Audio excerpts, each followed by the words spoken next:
leading up to November 3, the residents were basically faced with a choice in Measure Z.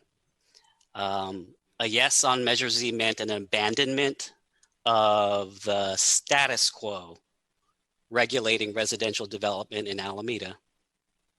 On the other hand, no on Measure Z meant keeping the status quo when it comes to residential development. And on November 3, residents voted overwhelmingly, and frankly, in no uncertain terms, for maintaining the status quo.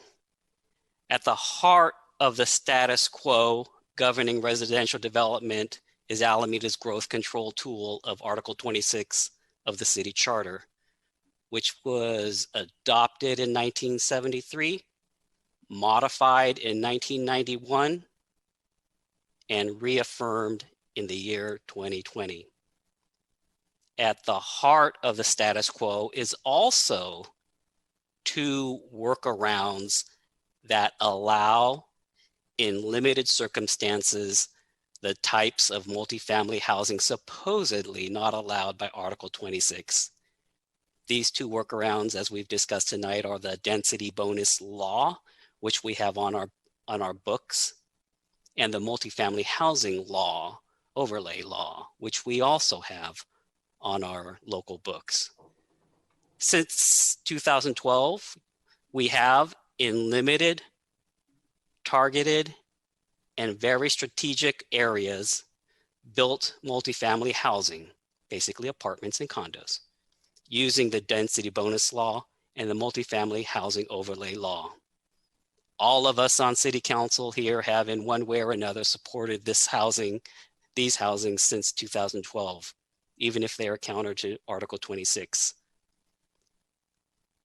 The way that I see it is, let us continue to fight to keep our ABAG housing numbers as low as possible, as befitting an island like Alameda.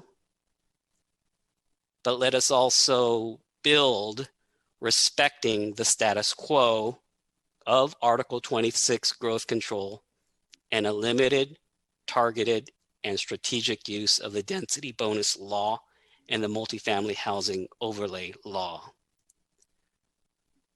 In rejecting Measure A, the people in no uncertain terms said the city council must keep to the status quo approach when dealing with residential development, that approach that we've employed since 2012. We should fulfill the will of the voters.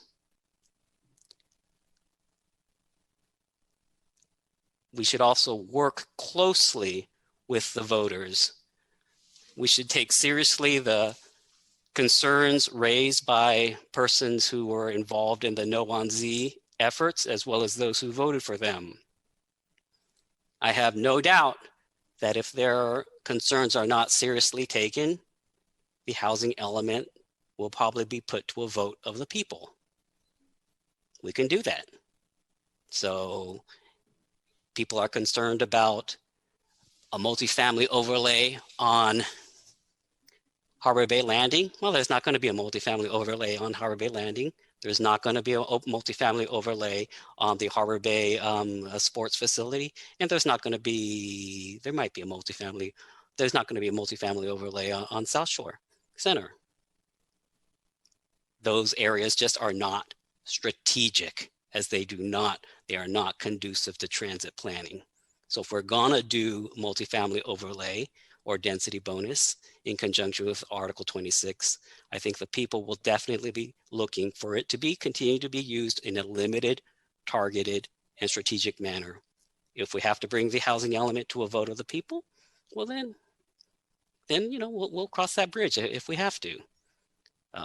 But right now, I think in the aftermath of November 3, 2020, I think the people have clearly spoken, and they are encouraging you to work with the residents of Alameda in keeping our housing numbers as low as possible and continue to figure out meeting our housing needs within the status quo approach that we've used since 2012.